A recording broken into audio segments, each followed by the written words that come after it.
से मैं राजकिशोर सर आप सभी का स्वागत करता हूं। तो दोस्तों जो है कि ये क्वेश्चन जो है कि हम आगामी आर्मी के जो एग्जाम होने वाला है, जो 1 जून से आपको एग्जाम होगा 15 जून तक, उसके लिए जो है कि बायोलॉजी का वेरी वेरी इंपॉर्टेंट क्वेश्चन आप लोग के लिए लेकर आए हैं। तो अगर आप पढ़ाई करते हैं, कहीं भी आप पढ़ाई करते हैं, अगर आप में दम है, आप में एबिलिटी है, तो 15 क्वेश्चन में जो है कि आप 10 क्वेश्चन जो है कि सही करके बताइए, तब जो है कि हम आपको जानेंगे कि आप पढ़ाई करते हैं और आप अच्छे तरीके से तैयारी कर रहे हैं। और 15 क्वेश्चन में आपसे 10 क्वेश्चन नहीं बन पा रहा है तो आप जो है कि झूठों का दिखावा कर रहे हैं, आप लोग पढ़ाई नहीं कर रहे हैं, बस जो है कि रील देख रहे हैं और जो है कि अपने समय को बर्बाद कर रहे हैं। तो आइए जो है कि क्वेश्चन को देखते हैं, और क्वेश्चन जो है कि काफी दमदार है। तो आइए पहला क्वेश्चन ये है, ठीक है। मानव शरीर में वसा जमा होती है, मानव शरीर में वसा कहां जमा होती है? तो आपको ऑप्शन है बाहरी त्वचा में, ठीक है, वसा ऊतक में, यकृत में, एपिथेलियम में। तो इसका आंसर जो है कि हो जाएगा आपको वसा जमा होती है वसा ऊतक में। वसा के बारे में और हम फैक्ट जानेंगे। वसा को हम लोग कहते हैं कोलेस्ट्रॉल, कोलेस्ट्रॉल बोलते हैं, वसा को कोलेस्ट्रॉल कहते हैं। और ये हमारे शरीर में आपको अत्यधिक जरूरी होती है। अगर इसकी मात्रा अगर अधिक हो जाती है, कोलेस्ट्रॉल की मात्रा, वसा की मात्रा अगर अधिक हो जाती है तो मोटापा बढ़ेगी और जो है कि हार्ट अटैक का कारण बनेगा। और अगर जो है कि अगर वसा की कमी हो जाती है हमारे शरीर में, तो हमारा शरीर जो है कि काफी दुबला पतला हो जाएगा और जो है कि शरीर जो है कि रुखरा हो जाएगा। तो वसा हमारे शरीर में आपको नियंत्रित मात्रा में जो है कि आवश्यक होनी चाहिए। और 1 ग्राम वसा के जो है कि पूर्ण ऑक्सीकरण से 9.3 कैलोरी ऊर्जा प्राप्त होती है। यह भी आप लोग को याद रखना है। आगे आगे आगे बात करें, बाह्य त्वचा। बाह्य त्वचा जो है कि ये आप लोग को दिखाई दे रहा है, ठीक है। ये जो है कि ऊपरी जो हिस्सा होता है उसी को हम लोग बाह्य त्वचा कहते हैं। और हमारे बाहरी त्वचा में जो है कि आपको 2 ग्रंथियां पाई जाती है, एक श्वेत ग्रंथि और एक जो है कि आपको तैलीय ग्रंथि। श्वेत ग्रंथि से पसीना निकलता है और तैलीय ग्रंथि से सीबम नामक पदार्थ निकलता है। तो ये भी क्वेश्चन आपको याद रखना है। और त्वचा का रंग जो है कि अलग अलग होता है मेलानिन के कारण।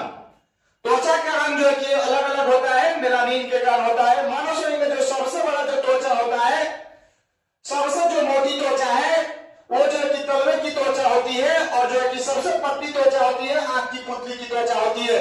मानव शरीर का सबसे बड़ा जो अंग है वो जो है कि त्वचा है।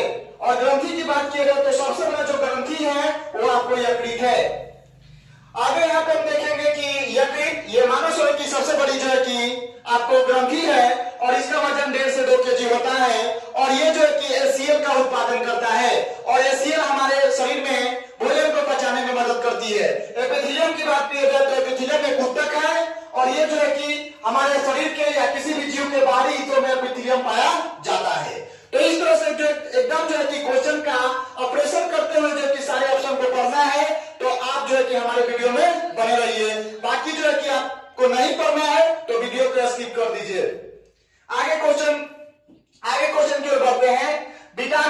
विटामिन ए की विशेषता के बारे में क्या महत्वपूर्ण जानकारी होनी चाहिए? बताइए, विटामिन ई जो है यह क्यों आवश्यक है हमारे लिए, चाहे क्या है? यह जो है कि दांतों के विकास के लिए होता है, कि कार्बोहाइड्रेट उपपाचन के लिए होता है, कि लिंग ग्रंथियों की समान क्रिया के लिए होता है, कि उपकला ऊतकों के समान स्वास्थ्य के लिए होता है? तो आपको हम बता दें कि विटामिन ई जो है इसका जो है कि रासायनिक नाम होता है टोकोफेरॉल। टोकोफेरॉल टोकोफेरॉल टोकोफेरॉल होता है। आपको जो है कि विटामिन ई का रासायनिक नाम टोकोफेरॉल होता है।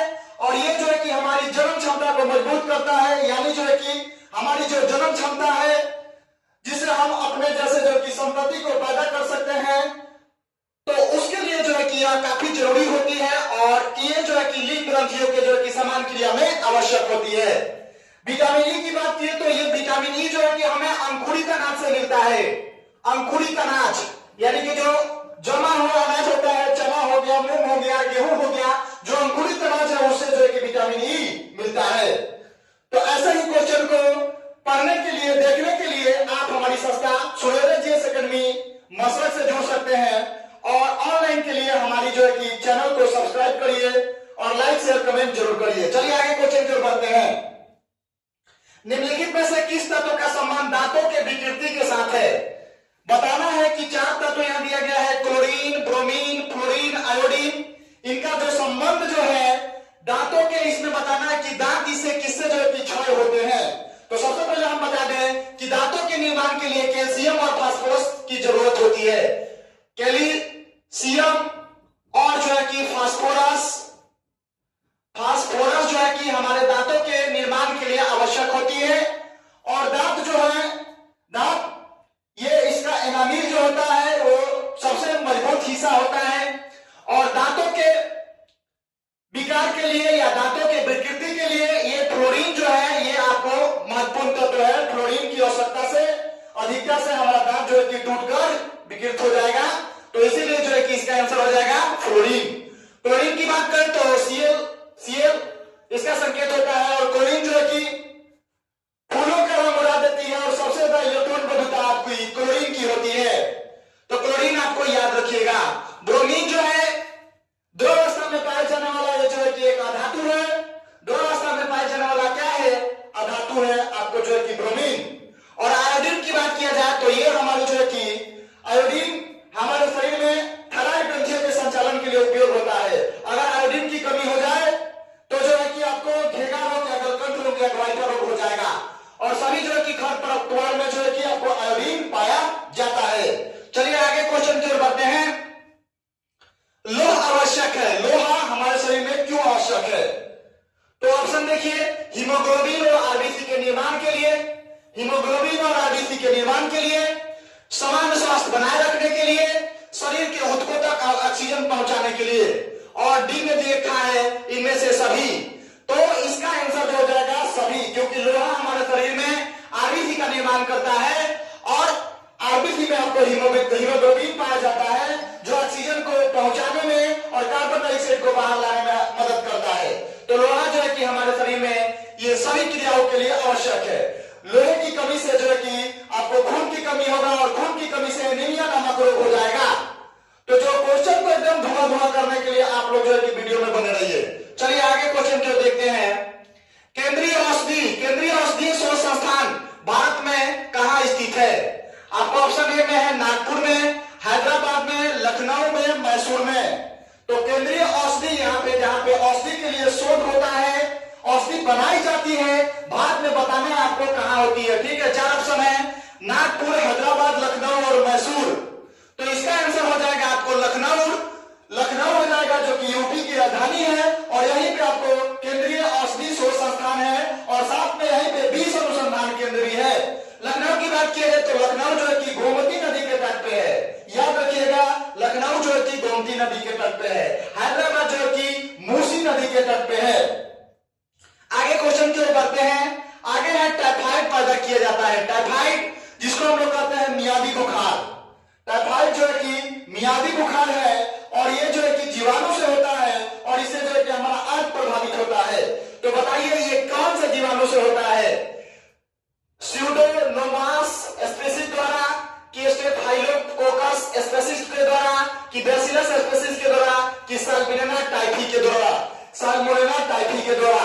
तो इसका आंसर हो जाएगा टाइफाइड जो होता है साल्मोनेला टाइफी के द्वारा। याद करना काफी आसान है, साल्मोनेला टाइफी और जो है कि टाइफाइड। ठीक है, फिर आगे क्वेश्चन की ओर बढ़ते हैं। इनमें से निम्नलिखित में से कौन सा रोग जो है कि विषाणु से होता है? विषाणु से बताना है कि कौन सा रोग होता है। ऑप्शन है आपको बेरी रोग, खसरा, सूखा रोग, सिफिलिस। तो बता दीजिए लोग इसमें से जो है कि कौन सा रोग विषाणु से होता है। तो बेरी की बात किया जाए तो ये विटामिन B1 की कमी से होगा। सूखा रोग जो है कि विटामिन D की कमी से होगा जिसे रिकेट्स कहते हैं। और खसरा जो है कि आपको विषाणु से होगा, ठीक है, वायरस से होगा। और सिफिलिस जो है कि ये जीवाणु से होता है जिसमें जो है कि पुरुष का सीसन यानी कि लिंग जो है कि आपको प्रभावित होता है, इसमें जो है कि दाने निकल जाते हैं। तो इसका आंसर हो जाएगा आपको खसरा। क्या होगा? खसरा हो जाएगा। विषाणु से होने वाले और भी रोग हैं आपको, जैसे कि चेचक है, आपको छोटी माता है, आपको HIV है, ठीक है, आपको जो है कि पोलियो है। ये सब रोग जो है कि आपको विषाणु से होते हैं। तो चलिए आगे क्वेश्चन की ओर बढ़ते हैं। आगे हमारा क्वेश्चन है ECG का फुल फॉर्म क्या होता है? ECG बताना है।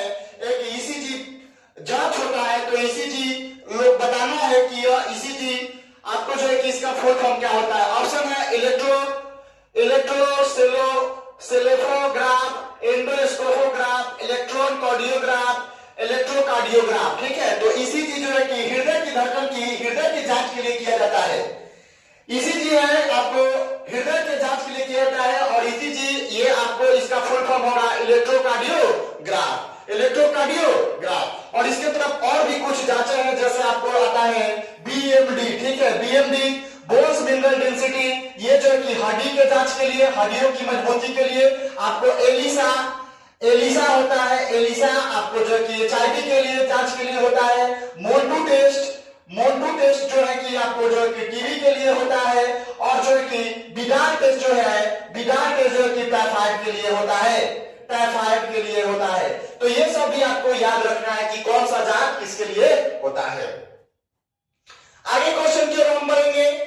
आपको यहां पे 9 नंबर क्वेश्चन, ईईजी जिस अंग को कार्य प्रणाली को प्रकट करता है वो क्या है। अब वहां था ईसीजी, यहां है ईईजी। तो ईईजी जो है कि मस्तिष्क के जांच के लिए किया जाता है। किसके लिए? मस्तिष्क के जांच के लिए जो है कि ईईजी किया जाता है, ठीक है। और हृदय के लिए पूछा जाएगा तो ईसीजी, ईसीजी, समझे। चलिए आगे क्वेश्चन बढ़ते हैं, हम आगे क्वेश्चनों की ओर बढ़ते हैं। कोलेस्ट्रॉल जो है क्या है? तो अभी हम कुछ दिन पहले आपको बताए थे कि वसा को ही कोलेस्ट्रॉल कहते हैं। और वसा जो है कि यह जंतु में उपस्थित वसीय अल्कोहल को जो है कि हम लोग क्या कहते हैं? कोलेस्ट्रॉल कहते हैं। जंतु वसा में उपस्थित वसीय अल्कोहल को क्या कहते हैं? कोलेस्ट्रॉल कहते हैं, जिससे कि अधिक मात्रा में होने से आपको मोटापा बढ़ता है, ठीक है। चलिए आगे क्वेश्चन की ओर हम बढ़ते हैं। आगे है बीएमडी। बीएमडी परीक्षण किया जाता है पहचान करने के लिए, कौन सी, किस चीज के लिए आपको बीएमडी का जांच किया जाता है? तो अभी आपको हम बताएं, बीएमडी का फुल फॉर्म होता है बोन्स मिनरल डेंसिटी, ठीक है। क्या होता है जी? बोन्स, डी से bones, mineral, mineral density, density, ठीक है, बोन्स मिनरल डेंसिटी। और ये जो है कि हड्डियों के मजबूती के जांच के लिए किया जाता है। ऑप्शन दिया है डेंगू, मलेरिया, ऑस्टियोपोरोसिस, एड्स की। तो इसका हो जाएगा ऑस्टियोपोरोसिस, यानी कि यही जो है कि हड्डियों के संबंधित है, और हड्डियों के जांच के लिए किया जाता है बीएमडी जांच। तो आगे क्वेश्चन है, बताइए 12 नंबर क्वेश्चन, निम्नलिखित में से कौन सा रोग है जो कवक के कारण होता है? कवक के कारण होता है। कपेदित, दाद, हैजा, कोविड-19। तो बता देना है आपको कि कवक के कारण की कौन सा रोग होता है। तो कवक के कारण जो रोग होता है वो है आपको दाद। क्या है? दाद, खाज, आपको दमा, एथलीट फूड और आपको गंजापन, ये रोग होते हैं कवक के द्वारा। तो आपको याद रखिएगा, कवक से हर रोग वाला है, दाद है, आपको खाज है, आपको जो है कि दमा है, दमा है, एथलीट फूड है, एथलीट फूड है, और जो है कि आपको गंजापन है, गंजापन है। क्या है? गंजापन है, ठीक है, याद रखिएगा लोग। आगे क्वेश्चन की ओर बढ़ते हैं। बच्चों को किस रोग के प्रति प्रतिरक्षित करने के लिए डीपीटी का टीका लगाया जाता है, ठीक है। तो डीपीटी, इसका फुल फॉर्म भी पूछा जाता है डीपीटी। डी से जो होता है डिप्थीरिया, डिप्थीरिया के लिए, डी से डिप्थीरिया के लिए, पी से परट्यूटिस, परट्यूटिस, ठीक है, जिसको काली खांसी कहते हैं। और टी से जो है कि टीटानस के लिए। ये तीन रोगों के बचाव के लिए लगाया जाता है डीपीटी का टीका। डी से डिप्थीरिया, पी से परट्यूटिस और टी से टीटानस, याद रखिएगा लोग। चलिए आगे क्वेश्चन बढ़ते हैं। 14 नंबर क्वेश्चन, बीसीजी का टीका कितनी उम्र में लगाया जाता है? तो सबसे पहले आपको जानना होगा कि बीसीजी का फुल फॉर्म क्या होता है। बी से बैसिलस, बैसिलस, बैसिलस, और सी से जो है कि कॉलमेट, कॉलमेट, बैसिलस कॉलमेट, और जी से जो है कि ग्यूरिन, ठीक है। बीसीजी का फुल फॉर्म होता है बैसिलस कॉलमेट ग्यूरिन। और बीसीजी का टीका जो है कि कॉलमेट ग्यूरिन ने इसका खोज किया था। और ये जो है कि टीबी के लिए लगाया जाता है। किसके बचाव के लिए? टीबी के बचाव के लिए लगाया जाता है। और ये जो है कि आपको नवजात शिशुओं को लगाया जाता है। किसको लगाया जाता है? नवजात शिशुओं में यह दिया जाता है। और हमारा अंतिम क्वेश्चन है, आयोडीन युक्त भोजन, नमक जो है कि क्यों आवश्यक है? तो अभी कुछ देर पहले हम आप लोग को बताए थे कि आयोडीन जो है कि थायराइड ग्रंथियों का नियंत्रण करती है, और जो है कि पाचन को बढ़ाती है, रोगों के लिए रोग प्रतिरोधक शक्ति वृद्धि करती है, यानी कि इसका आंसर हो जाएगा डी। तो आप पढ़ाई करते हैं तो जो है कि कमेंट में जरूर बताइए कि 15 में आपको जो है कि कितना क्वेश्चन आपका सही होगा। ऐसे ही क्वेश्चनों को सीरीज देखने के लिए आप हमें जो है कि यूट्यूब पर देख रहे हैं तो हमारे चैनल को सब्सक्राइब करिए, फेसबुक पे देख रहे हैं तो हमें फॉलो करिए।